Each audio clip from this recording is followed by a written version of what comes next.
Hello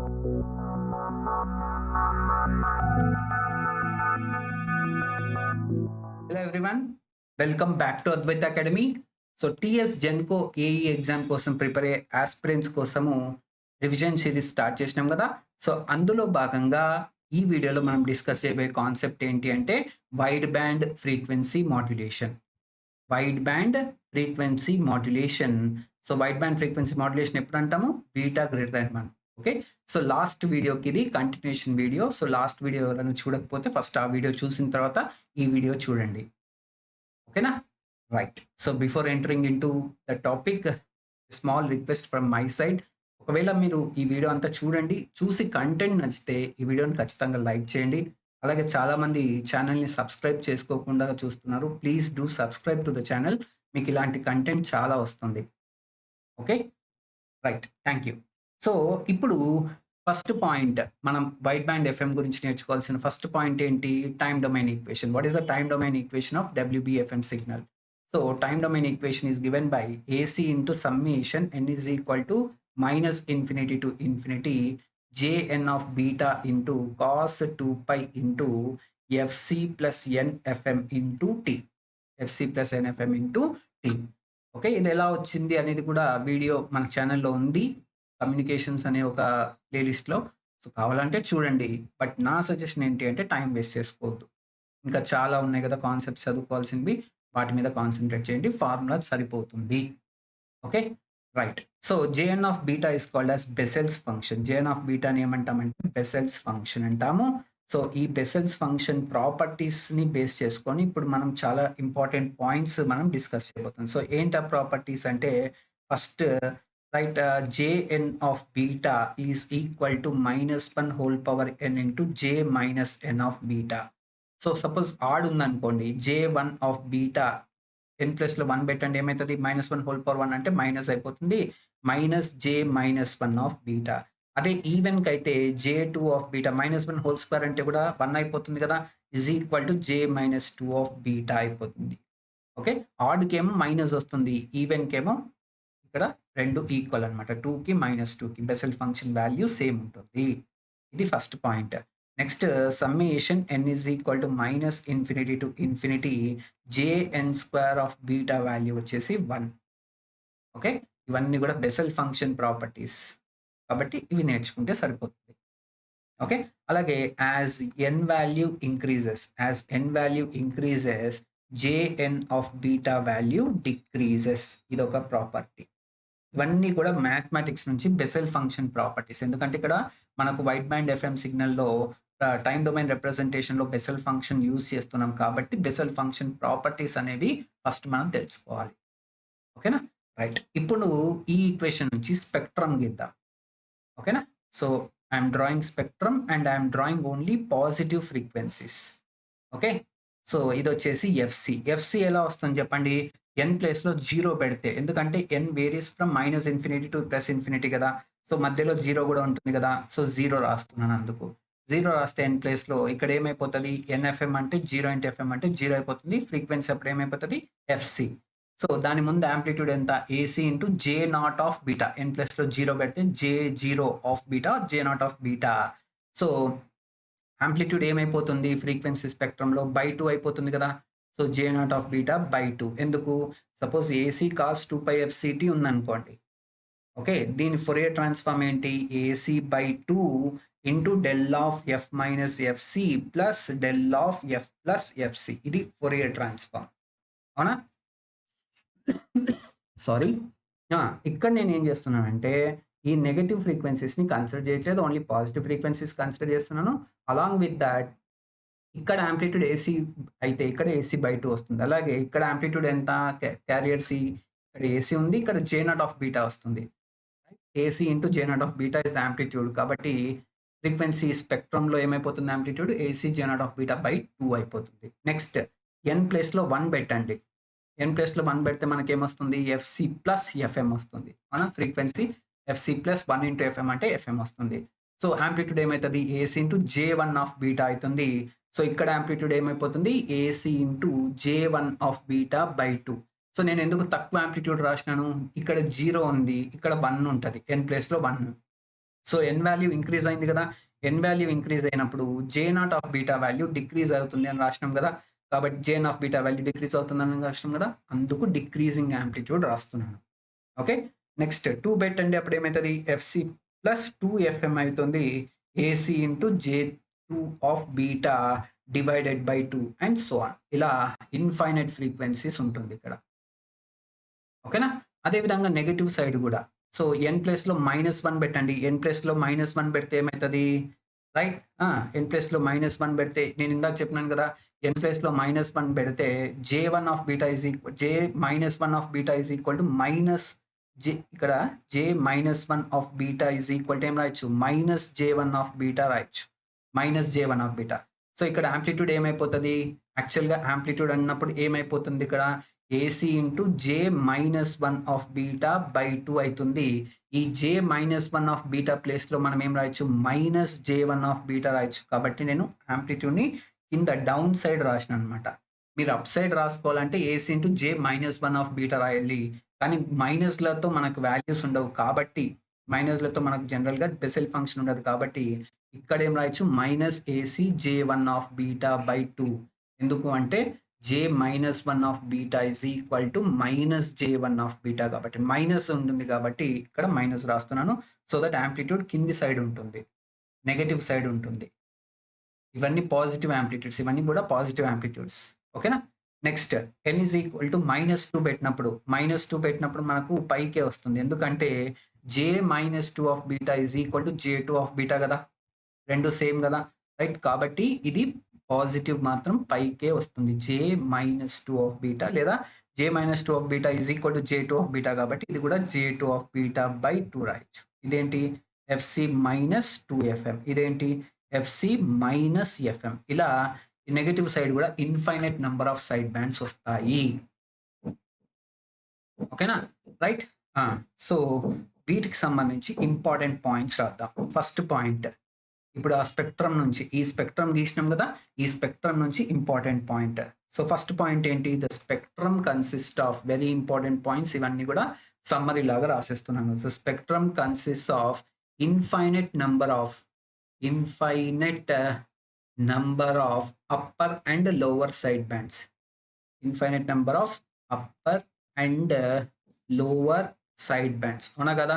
so infinite number of side bands ఉన్నాయి కదా, ఇలా అప్పర్ సైడ్ బ్యాండ్ అంటే ఎఫ్సి కన్నా పైన, ఎఫ్సి కన్నా కింద, ఎఫ్సి కన్నా పైన ఉన్నవన్నీ అప్పర్ సైడ్ బ్యాండ్, అవునా కదా. సో ఇవన్నీ కూడా అప్పర్ సైడ్ బ్యాండ్, ఇవన్నీ కూడా lower side band, right. All the frequencies below FC are called lower side bands, all the frequencies above FC are called upper side bands. So infinite number of upper and lower side bands along with carrier frequency kuda undi kada. So along with carrier there are infinite number of upper and lower side bands.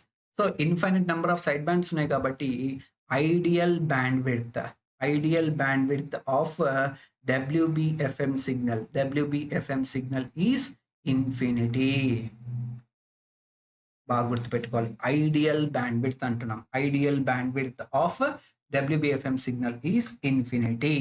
Next total power in the case of WBFM signal is same as carrier power, which is equal to AC square by 2R. PT is equal to PC is equal to AC square by 2 లేదా 2R. R ఇస్తే తీసుకోండి, R ఇవ్వకుంటే తీసుకోకండి, ఓకేనా. Where R is antenna resistance. So అన్ని power formulas లో కూడా ఇంతే, AC square by 2 అని ఎక్కడైతే మనం డిస్కస్ చేసినామో యాక్చువల్గా AC square by 2R, where R is antenna resistance అన్నమాట. ఓకే, సో ఫోర్త్ పాయింట్ ఏంటి, the total power before and after modulation same కదా, the total power before and after modulation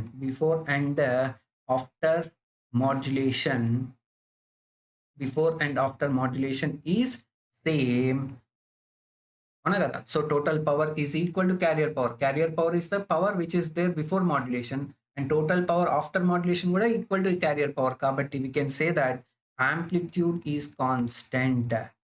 అదే కదా మనం డిస్కస్ చేసింది, ఎఫ్ఎంలో యాంప్లిట్యూడ్ కాన్స్టెంట్ ఉండాలి అని చెప్పినాం, అవునా. Amplitude is constant in frequency modulation, అవునా. So amplitude is constant in frequency modulation.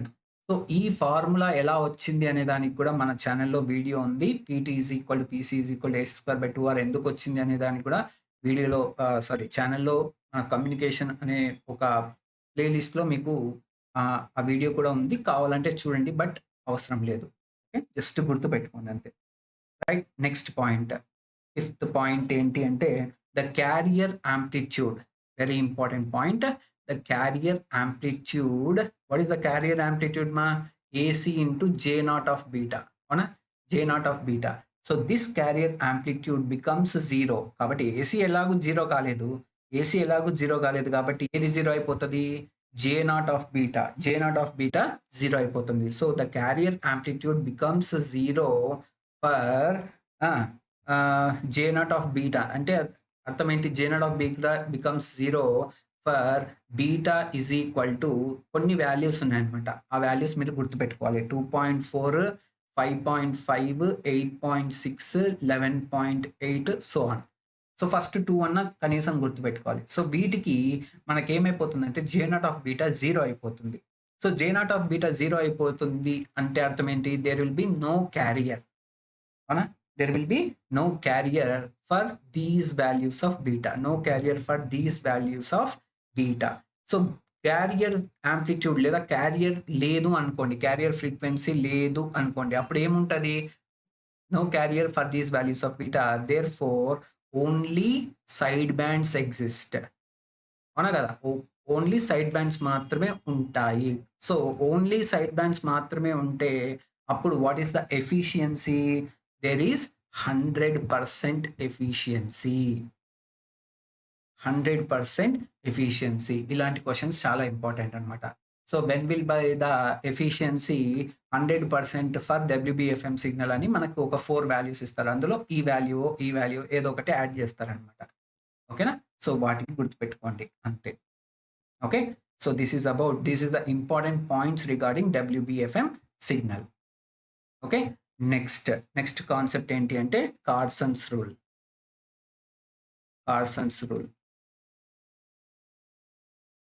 Okay, so కార్సన్స్ rule మనం ఏం డిస్కస్ చేసినాం? First ideal bandwidth of WBFM signal is ఏమని చెప్పినాను? ఇన్ఫినిటీ. అవునా, signal is infinity.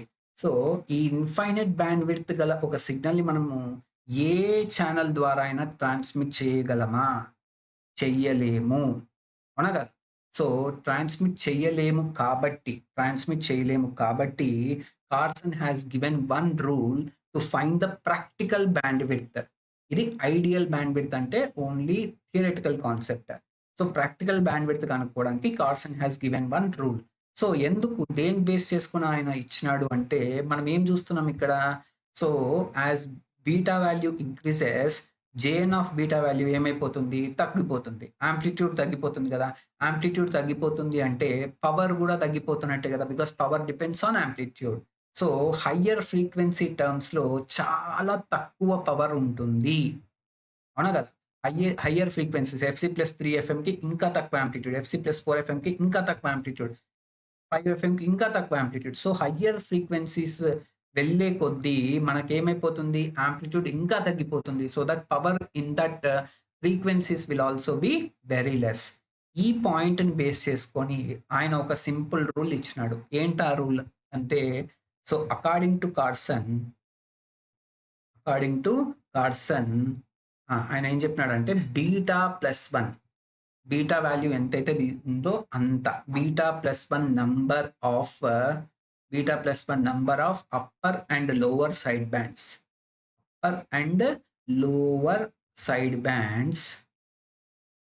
β+1 number of upper and lower side bands along with the carrier will have significant amplitudes.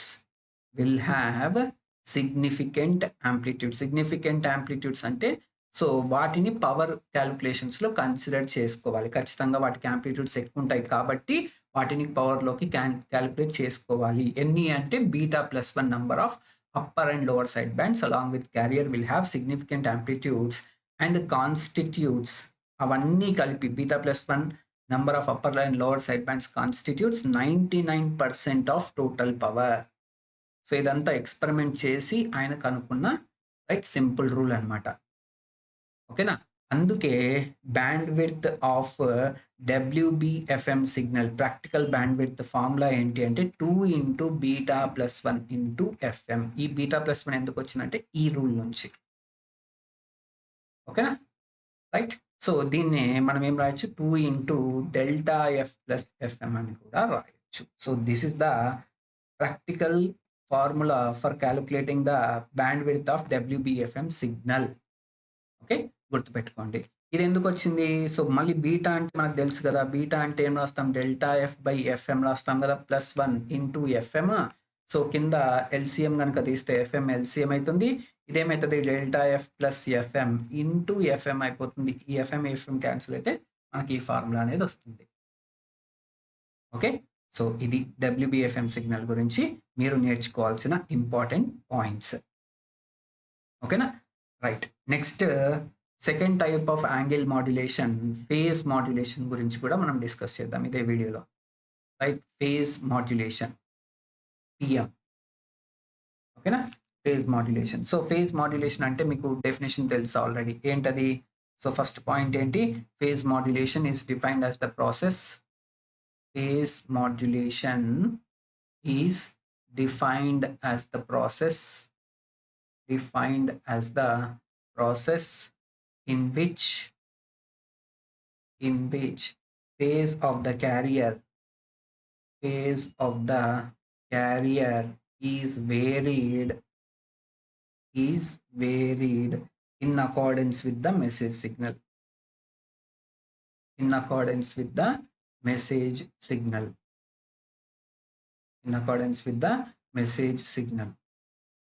అవునా? So దీనికి just ఎందుకంటే PM అనేది మనకు separate concept ఏం లేదు. సో సేమ్ యాజ్ FM కాబట్టి ఇక్కడ కూడా WBPM NBPM ఉంటుంది కాబట్టి సో జస్ట్ దాని టైం డొమైన్ ఈక్వేషన్ గుర్తుపెట్టుకుంటే సరిపోతుంది. So S(t) of PM formula ఏంటి అంటే AC cos of 2πfct plus KP × M of t. So ఇది time domain equation for PM modulated signal, phase modulated signal. Okay, so ఇక్కడ KP అంటే ఏంటి? KP is called phase sensitivity of modulator. ఓకేనా, phase sensitivity of modulator. Okay right. Next second point single tone modulation. So S(t) of single tone PM కి equation ఏంటి? Single tone phase modulation కి. So జనరల్గా ఏంటి? AC cos of 2πfct plus KP × M of t కదా. So M of t ప్లేస్లో మనం ఏం పెట్టాలి సింగిల్ టోన్ అన్నప్పుడు? AM cos 2πfM × t రాస్తాం, అంతే కదా. So is equal to AC cos of 2πfct plus ఈ KP × AM ఉంది కదా. సో దీన్ని ఏమంటామంటే ఫేజ్ డీవియేషన్ ∆φ అంటాము. ∆φ × cos 2πfM × t. సో ఈ ∆φనే మనం ఏమంటామంటే బీటా అని కూడా అంటాము, which is called as modulation index in the case of PM. Okay, cos 2πfM × t. Okay, so these are all the equations for single tone PM. So ఇక్కడ నుంచి మనం ఏం రాయాలి? Formula ∆φ phase deviation is equal to KP × AM is equal to modulation index. Simple గా ఈ విధంగా గుర్తుపెట్టుకోండి. ఓకేనా. So ∆φ is called as what? Phase deviation.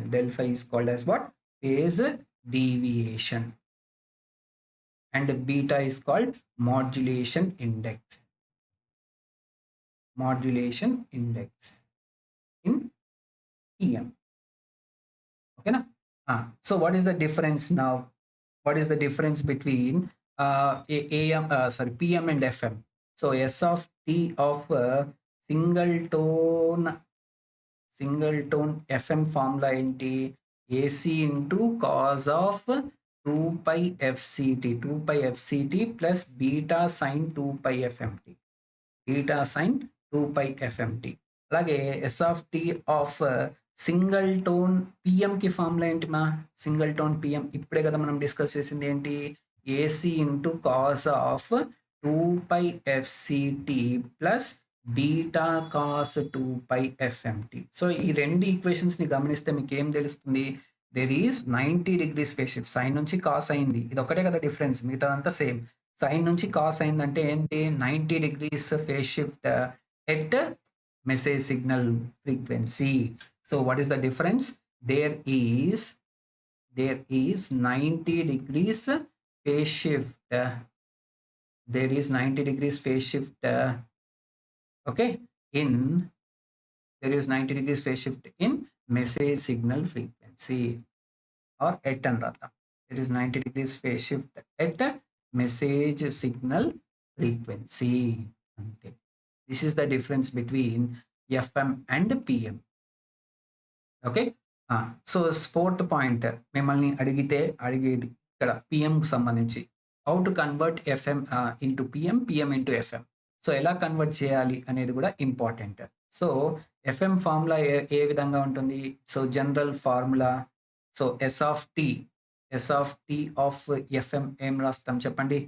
Normal formula AC into cos of 2πfct plus 2πkf into integral 0 to t m of t dt. అవునా? అలాగే S of t of పిఎంకి formula ఏంటి? AC into cos of 2πfct plus 2 or KP into m of t. So ఈ KP 2πkf same అనుకోండి, ఓకేనా? So KP is equal to 2πkf అయినప్పుడు we can convert easily FM into PM. అందుకే PM గురించి మనం సపరేట్గా discuss చేయమన్నమాట. FM గురించి ఎక్కడైనా డిస్కషన్ ఉంటుంది, ఓకేనా? సో ఎలా కన్వర్ట్ చేస్తాం చెప్పండి? ఫస్ట్ ఇప్పుడు సపోజ్ నాకు ఒక FM సిగ్నల్ ఉంది, ఓకే? FM సిగ్నల్ నాకు ఉంది. సో FM సిగ్నల్ని నేను ఇప్పుడు PM సిగ్నల్గా కన్వర్ట్ చేయాలి. సో FM సిగ్నల్ని ఫస్ట్ ఏం చేయాలి? Right, FM signal time domain ఈక్వేషన్లో మనకి ఇక్కడ ఇంటిగ్రేటర్ ఉంది, కానీ ఇక్కడ లేదు. రైట్, ఇంటిగ్రేటర్ని మళ్ళీ తీసేయాలి అన్నప్పుడు మనం ఏం యూజ్ చేయాలి? దాని రివర్స్ యూజ్ చేయాలి. అంటే ఏం యూజ్ చేయాలి? డిఫరెన్షియేటర్ యూజ్ చేయాలి. d/dt ఆఫ్ m ఆఫ్ టీకి చేస్తే మనకి ఇక్కడ m ఆఫ్ టీ వస్తుంది. సో ఆ తర్వాత దాన్ని ఒక phase modulator, okay? Phase modulator అంటే పిఎం సిగ్నల్ని జనరేట్ చేసే ఒక మాడ్యులేటర్ ద్వారా పంపిస్తే మనకు అవుట్పుట్లో పిఎం సిగ్నల్ వస్తుంది. సో మిమ్మల్ని క్వశ్చన్ అడిగితే ఎలా అడుగుతారంటే, so FM signal has to be passed through which circuit so that to generate phase modulated signal అంటాడు. సో కాబట్టి దేని ద్వారా పంపించాలి? డిఫరెన్షియేటర్ ద్వారా పంపించాలి. ఇది ఒక్కటి గుర్తుపెట్టుకోండి. అలాగే మీకు పిఎం సిగ్నల్ అవైలబుల్లో ఉంది. సో ఇక్కడ ఏం చేయాలి మనము పిఎం సిగ్నల్లో మనకు ఓన్లీ ఎం ఆఫ్ టీ ఉంది. ఈ ఎం ఆఫ్ టీ నుంచి ఈ ఇంటిగ్రేషన్ రావాలి. ఎఫ్ఎం కన్వర్ట్ చేయాలంటే ఇంటిగ్రేషన్ రావాలి అన్నప్పుడు ఇక్కడ మనం దేని ద్వారా పంపించాలి? ఇంటిగ్రేటర్ ద్వారా పంపించాలి. ఇది ఒక్క పాయింట్ గుర్తుపెట్టుకోండి. సో పిఎం సిగ్నల్ని ఇంటిగ్రేటర్ ద్వారా పంపించినప్పుడు మనకు integral of 0 to t m of t dt వస్తుంది. దాన్ని ఒక ఎఫ్ఎం మాడ్యులేటర్ ద్వారా పంపిస్తే, ఏదైతే circuit which generates the FM signal ఆ సర్క్యూట్ ద్వారా పంపిస్తే, ఎఫ్ఎం మాడ్యులేటర్ ద్వారా పంపిస్తే మనకు అవుట్పుట్లో ఏమొస్తుంది? ఎఫ్ఎం సిగ్నల్ వస్తుంది. సో ఈ విధంగా మీరు ఎఫ్ఎం సిగ్నల్ ఉంటే పిఎం సిగ్నల్గా కన్వర్ట్ చేయొచ్చు, పిఎం సిగ్నల్ ఉంటే ఎఫ్ఎం సిగ్నల్గా కన్వర్ట్ చేయొచ్చు. ఈ రెండు సర్క్యూట్స్ గురించి అడుగుతారు. సో ఇక్కడ ఏం పంపించాలి? ఏ సర్క్యూట్ ద్వారా పంపించాలి? డిఫరెన్షియేటర్ సర్క్యూట్ ద్వారా పంపించాలి. ఇదేంటి? ఇంటిగ్రేటర్, ఓకేనా? సో ఈ రెండు పాయింట్స్ కూడా గుర్తుపెట్టుకోండి. Okay, so these are the important points regarding FM and PM modulation. So last వీడియోలో మనం డిస్కస్ చేసింది, ఈ వీడియోలో మనం డిస్కస్ చేసింది, ఓకేనా? సో ఎఫ్ఎం రిసీవర్ అప్పుడు నేను మాడ్యులేషన్ అండ్ డిమాడ్యులేషన్ టైప్స్ కూడా చెప్తాను ఎఫ్ఎంలో, ఓకే? సో దానికోసం నేను సపరేట్ వీడియో చేస్తాను. సో ఆ వీడియోలో నేను FM modulation types, demodulation types కూడా చెప్తాను, ఓకేనా? సో ప్లీజ్ మీకు కంటెంట్ కనుక నచ్చితే ఖచ్చితంగా ఈ వీడియోని లైక్ చేయండి. Please subscribe to the channel. And ఈ వీడియో కింద డిస్క్రిప్షన్లో ఇచ్చిన టెలిగ్రామ్ ఛానల్లో జాయిన్ అయిపోండి. అక్కడ నుంచి మీరు నోట్స్ డౌన్లోడ్ చేసుకొని చదువుకోండి.